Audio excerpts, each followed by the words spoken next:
يا شري بولر يا شري بولر يا شري بولر إثيوبيا بطل كرر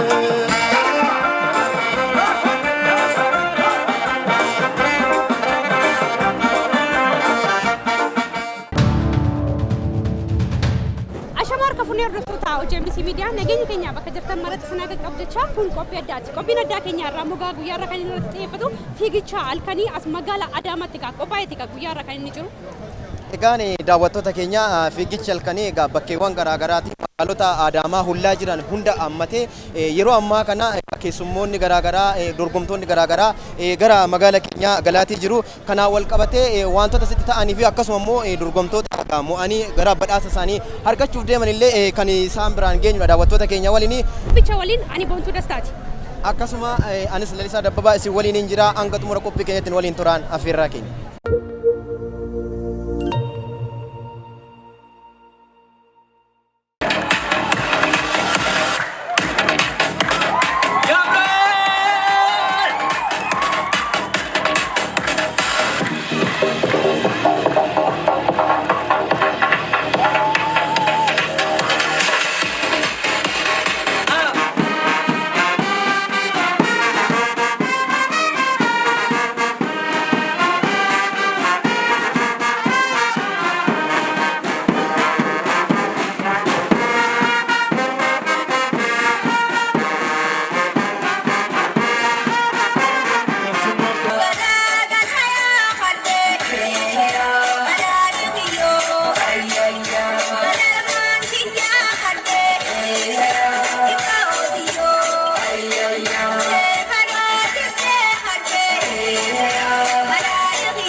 Taatiin fiigicha halkaniitiin amma eegalu kun kana caalaatti cimaa kan deemu ta'a.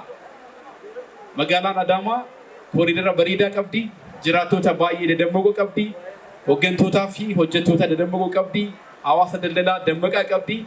Guyyaa qofa ta'een halkanis kan hojjettu, hirriba kan hin qabne, magaalaa baay'ee si'inaan kan deemaa jirtu kan guddachaa jirtu waan taateef magaalaa kanatti taateewwan gurguddoo akkasii gaggeessuun dinagdee cimsuuf tokkummaa hawaasaa cimsuuf akkasumas immoo sochii turizimii magaalaa kana keessatti jiru cimsanii itti fufsiisuuf hedduu kan gargaaru ta'uu ni hubatama. Yaadonni hedduun jiraatanillee haaromsi aadaa bu'uura eenyummaa keenya hawaasa ijaarame eenyummaa isaatiin boonu aadaa isaatiin boonu ijaaramee immoo fuulduraaf gara dinagdeetti jijjiirate jiruuf jireenya isaa hawaasa ittiin jijjiirratu ijaaruu irratti kan bu'uureffatedha. Guyyaa har'aas turizimiif aadaaf turizimii walitti hidhuudhaan fiigicha halkanii guddaa jalqabsiifnee jira. Kaayyoo fi galmi fiigicha kana maal akka ta'e obbo Naggaan kaasanii jiru. Dabaluu kanan barbaadu fiigicha kana halkan yommuu jalqabnu rakkoo waliigalaa keessa turre keessaa ba'uuf tokko fiiguu akka qabnu ummanni keenya akka yaadatu jalqabsiisuuf. Inni biraa magaalaa Adaamaa giddugala industirii, giddugala konferensi turizimii, giddugala waan hundaa taasisuuf bulchiinsi magaalaa karoorfatee hojii keessatti argama. Adeemsa darbeen jijjiirama fiduu akka hin dandeenye waan amanamuuf halkanii guyyaa hojjennee fiigicha kana mallattoo godhannee industiriin keenya halkanii guyyaa akka hojjetu, dhaabbileen hoteelonni keenya halkanii guyyaa akka hojjetan, qaamni misooma irratti bobba'e, qaamni oomisha irratti bobba'e hundi halkanii guyyaa akka hojjetu agarsiisuuf fiigicha qophaa'e waan ta'eef fiigichi waggaa waggaadhaan akka itti fufuu danda'u kallattuma makaamee fudhamnee fiigicha kana xumurree akka walitti deebinu. Mootummaan keessan mootummaan naannoo Oromiyaa magaalonni keenya jiruuf jireenya hawaasaatiif mijatu akka ta'an akka miidhagan sagantaa fi tarsiimoo garaagaraa qopheessee hojiitti hiikaa jira. Keessumaayyuu yaadama haaraa yaadama edaamuutiin biyya hoogganamtu ta'uu isiitiin mul'ata guddaa keenyee hojii eegalleen bu'aaleen gurguddaan argamuu jalqabanii jiru. Magaalli Adaamaa magaalaa umrii dheeraa qabdu yoo taatellee sadarkaa kanatti miidhagdee mul'achuu kan jalqabde mootummaan jijjiiramaa biyya kana hoogganuu erga eegalee.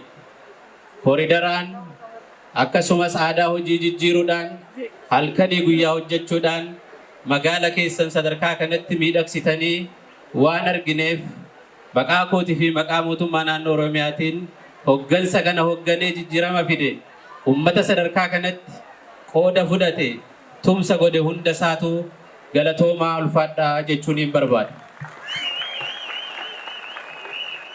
Magaalonni keenya hawwatoo akka ta'an fuuldurri isaanii miidhaguu qofa osoo hin taane giddugala dinagdee akka isaan ta'an gochuudhaaf tarsiimoo garaagaraa bocnee hojiitti hiikaa jirra. Magaalli Adaamaa giddugala konfiraansii, giddugala industirii dabalataan immoo giddugala dinagdeen keessatti socho'u, giddugala turistoonni baay'een keessatti dhufanii oolanii bulanii dinagdee isaanii ittiin dhangalaasuu danda'anii fi guddina ariifataa fiduu dandeettu akka ta'u hojiin guddaan hojjetamaa jira.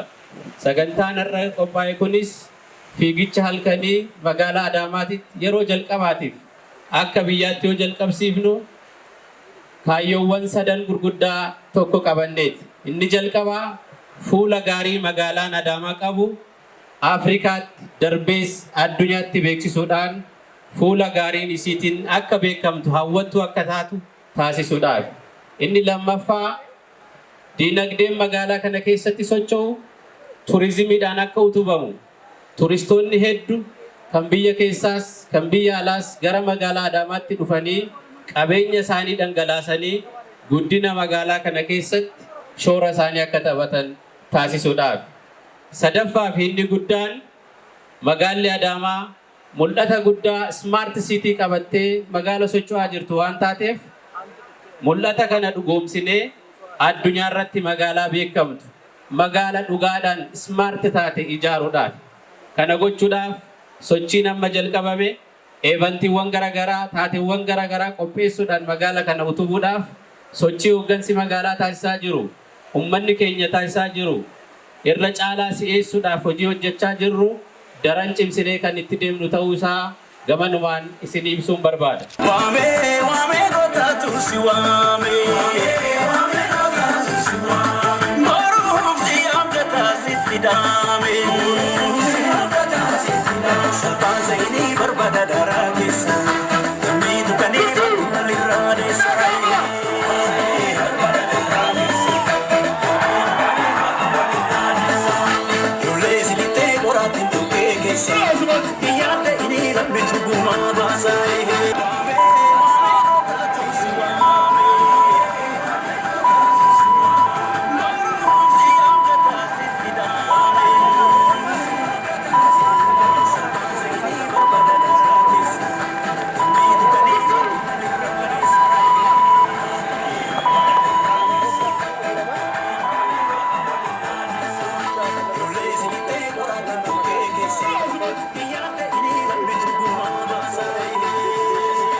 Ayyee galatooma ulfaadhaa eenyu isin?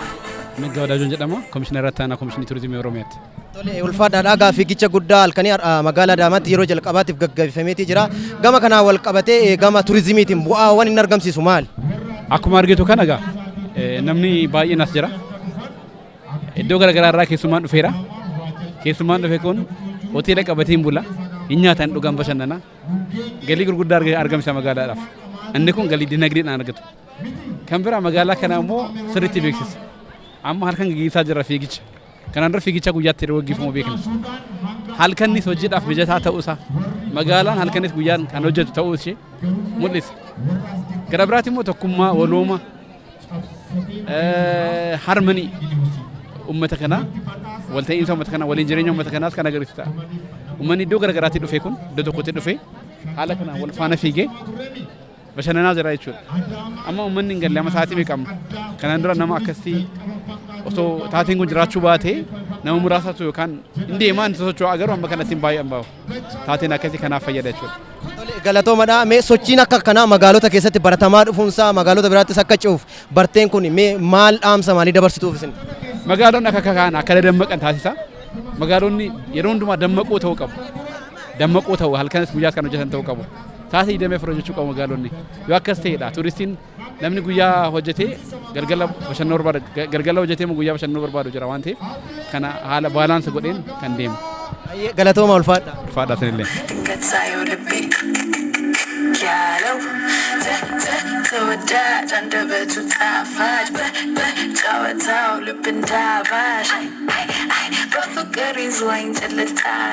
Ayyee galatooma ulfaadhu eenyu siin jedha? Hawwii dhaabaa yookaan immoo wihaa jedhamuudhaan kan beekama. Hawwii egaa har'a fiigicha halkanii miitii Insmaart Adaamaa irratti argamna. Kanaan wal qabatee gammachuu akkamitti sitti dhagama kan arguu uummata akkasii jaallatu arguu keenya? Jaalalli qabeera magaalaa Adaamaa irra deddeebi'ee dhufaan jira. Baay'ee bareeda. Bulchiinsi magaalaa Adaamaanis kanarraa waan naaf firaniif baay'ee hin gammade. Namoonni isaanis baay'ee namatti tola. Kanadha. Tole dhiyeenyas egaa badhaafamtee gara biyya keenyaatii dhufte kanaan wal qabatee miidiyaa irratti deddeematii turte mee ati yoo dabaltee gammachuu akkamii uummata keetiif biyya keetiif dabarsuu barbaadda? Baay'een gammadee yeroo ani geeba sanas fudhadhee dhufees na keessummeessanii turtanii baay'ee namatti toleera. Namoonni baay'ees ijoollee Adaamaati moo naan jechaa turanii baay'een gammadee namoonni immoo dargaggoonni ana ilaalanuutu jiru. Jaraafis immoo akka jarri jabaatanii akka hojjetanu warra miidiyaa adda addaa irra warra hojjetanis jiru. Jarris akka jabaatanii akka hojjetanu deeggarsa gochuudhaafis dhufeera. Kanaaf immoo baay'ee gammadeera isinis akkas. Tole ulfaadhu tole ayyee galatoomadha eenyu isiniin jedha? Sa'aadaa Kuluu Galmaa naan jedhani hooggantuu Koomishinii Turizimii magaalaa Adaamaati. Tole egaa har'a akka margaatee jirru jila Adaamaan fiigicha galgalaa gaggeessiteen daa'immanii kaasee jaarsolii kaasee dorgomtoonni bakkeewwan garaagaraa illee gara kana imalanii haala bareedaa fakkaatu haala hin baratamne yeroo jalqaban magaalaa Adaamaatti gaggeeffamaa jira. Gama kanaan magaalaa Adaamaatti bu'aa akkamii qaba? Egaa akkuma walumaan argaa jirru sagantaan kun sagantaa ilaalama haaraatiin magaalaa keenyatti yeroo jalqabaatii fi fiigicha galgalaa gaggeessuu jirra. Kaayyoon isaa guddaa uummata walitti fiduudha. Walitti dhufeenya hawaasaa cimsuudha. Egaa turizimiin bu'aan inni kallattii hundaan qabu hin beekama. Gam diinagdeetiin gam hawaasummaatiin fuula haaraa magaalaa ijaaruutiin imeeji biyyaa biyuldi gochuu keessatti gaheen inni qabu guddaadha. Kanaaf halkan wanni barbaadameef tokkoffaa magaalaan keenya sochiinsi sa'aatii 24 ta'uu isii ibsuu fi caalmatti sochii jiru sana akka inni dabalu taasisuu fi diinagdee keenya sochoosuu fi maaxaalee keenya sochoosuu fi egaa sagantaa fiigichaa qofaa miti sagantaa garaagaraatu geggeeffamaa jira. Maaxaaleen bu'aa qonnaa isaanii bu'aa hojii harkaa bu'aa hojii gogaa qabatanii asitti argamanii jirani. Kanaaf diinagdummaa damee turizimii qabu sana mul'isuuf akkuma walumaan beennu turizimiin utubaalee gooroo diinagdee keessaa tokkodha. Kanaaf bu'aansaa sana milkeessuudha, sana sochoosuudha, san galmaan gahuudha.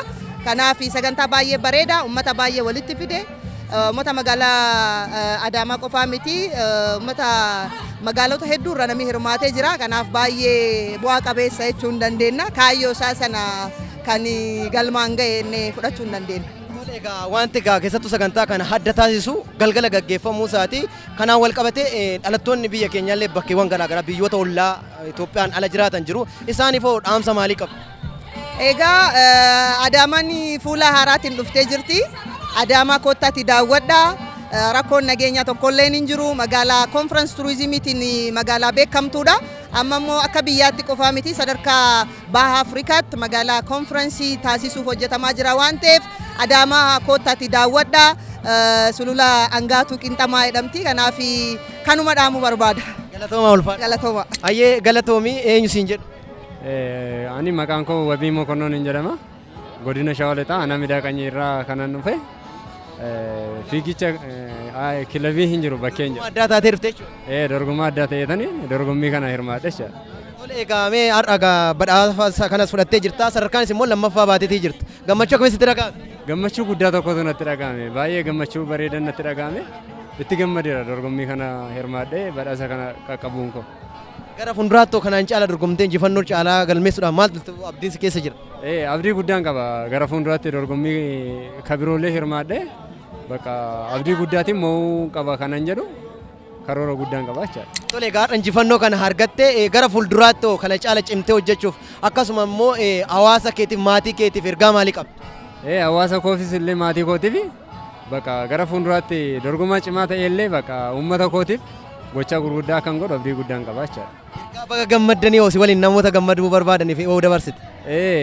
Maatii koo waliin illee akkasuma ijoollota waliin ture illee bakka hunda keessaniinuu baga gammaddanii anis gammadeera kanan jedhu yaada guddaan qaba walumaan baga gammanne baga anis gammadeera. Galatoome yaada kee. Tole guddaa galatoome. Ayyee galatoome eenyu siin jedhu? Maartaa Booramaan jedhama. Tole egaa har'a sadarkaa tokkoffaadha shamarran keessaa kanatti baate kanaan gammachuu maalitu sitti dhaga'ame? Baay'ee gammachuu guddaatu natti dhaga'ameera. Anaaf yeroo jalqabaa koo waan ta'eef dorgommii kanas fiigeen beeku waan ta'eef baay'ee natti toleera jedha. Keessattuu gaa fiigicha kana halkan gaggeeffamuun immoo siif immoo amilee akkamii sitti ture? Baay'ee amilee guddaa natti horeen jira naan jedha. Dorgommii kana keessattuu chaalenjii akkamiitu si mudate? Gara yeroo jalqabaatti baay'ee natti ulfaatee ture. Haa ta'u malee addii kutuu baachuun koo mo'ataa na godheera. Chaalenjiin jiraatullee mo'ataa si godhee kanaan wal qabatee ergaan ati magaalaa Adaamaas haa ta'u jiraattota bakka garaa garaa maatii keetiif qabdu dhaamsi maali? Dhaamsi magaalaa Adaamaatiif qabu baay'ee namatti tola. Magaalaa Adaamaa dhugaa gama kootiin baay'ee natti toleera. Kanaaf atileetii Itoophiyaatiif yeroo hundaa yeroo tokko tokko osoo akkas ta'e dorgommiin akkanaa osoo jiraate hamilee koo waan naa ta'eefis akkas nama biraatiifis akka hamilee ta'u osoo yeroo yeroodhaan nu fidanii natti tolaan jedhan gaba. Ayyee galatoome ulfaadhu. Maqaa keenya jedhama. Maqaan kiyyaa Moo'ii Feesaan jedhama. Fiigichi halkanii kun egaa yeroo jalqabaa fi magaalaa Adaamaatti kan qophaa'e mee fiigichi kun akkas magaalaa kana keessatti qophaa'uuf magaalittiif bu'aa akkamii qaba? Fiigichi kun magaalaa kana keessatti qophaa'uun isaa bu'aan isaa tokkoffaa irratti magaalittiidhaa fi piroomoshiniidha. Magaalittii kana hin beeksisa jechuudha. Inni biraa immoo keessummoonni gara magaalaa garaagaraatirraa biyya biraatirraa kan dhufan asitti as buluu fageenya irraa warra dhufan gara mana siree nyaata asii fayyadamu kun immoo galii magaalittiitiif gaariidha. Magaalittiin gara kanaatiin ol guddisaa jechuudha. Fiigdeetara? Fiigeera. Meeqaffaa baatere? Tokkoffaadha kan. Mana garree moo?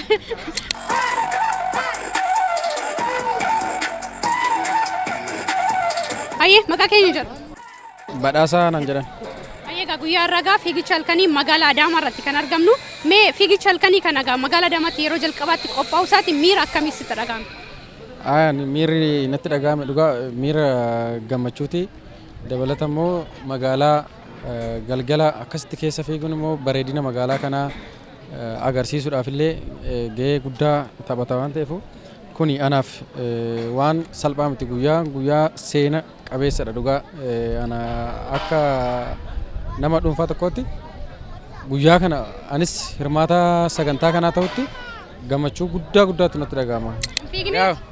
Fiigeera hanga danda'u fiigee hanga humna kiyyaa dadhabnaan nama biraa fiigaa maaliin godhare. Sagantaan akkasii qophaa'uun isaa bu'aa maalii qabatee yaadda magaalaaf akka hawaasa tokkotti? Sagantaan akkanaa qophaa'uun magaalaa kana bu'aa guddaa qaba. Maaliif yoo jette sagantaan kun yoo beeksifamutti sagantaan akkanaa jira jedhamee yoo beeksifamutti keessummoonni garaagaraa magaalaa garaagaraa irraa dhufuu danda'anii magaalaan tun immoo amma guddina gaariirra jirtu jechuudha. Guddina ariifachiisaa irra waan jirtuuf turistoonni illee akka magaalaa kana dhufanii daawwataniif karaa saaqaa. Xumura irratti yaadaaf ergaa qabdu? Ani yaadni nan qabu akkasumatti bulchiinsuma magaalaa kanaatiif yookaan immoo akkuma nama Oromoo tokkottu wanti kun magaalaa Adaamaa qofa osoo hin taane magaalota kaanittis Shaashamannee maal Naqamtee hunduma keessatti osoo irri deddeebiidhaan taasifame dabalata immoo ispoortiin biyya kana keessatti hagas mara baratamaa miti. Itoophiyaan atileetii qofaan addunyaa kana irratti hirmaachaa jirti waan ta'eef gama kubbaa miilaatiin illee kanuma osoo jabeessanii sadarkaa sanitti illee deemuu dandeenya. Biyya teenya illee biyya guddattuu godhuu dandeenya. Kanaafuu jabaadhaadhaa itti fufaadhaa. Kana caalaa immoo sagantaawwan garaagaraa magaalaa keessatti nu qopheessaa nus irratti hirmaanna jennaa. Guddaa galatoomaa isinillee asirratti na dhiyeessu keessaniif.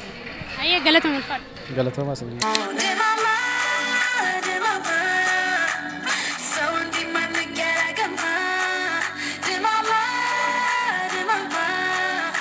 kabajamtoota hordoftoota OGMC Media egaa fiigichi halkanii magaalaa Adaamaa bifa bareedaa ta'een egaa guyyaarra haala akkasiitiin egaa kan inni guyyaarra xumurame. Egaa keessattuu egaa akkuma argaatii turre karaalee adda addaatiin uummanni bakkeewwan garaagaraatiin bulaawwan Adaamaan qabdu hundumarraa walitti yaa'ee kana qofa miti magaalonni ollaa jiran akkasuma naannolee biraallee naannoo Amaararraallee dhufanii dorgommii kanarratti hirmaataniiti jiru.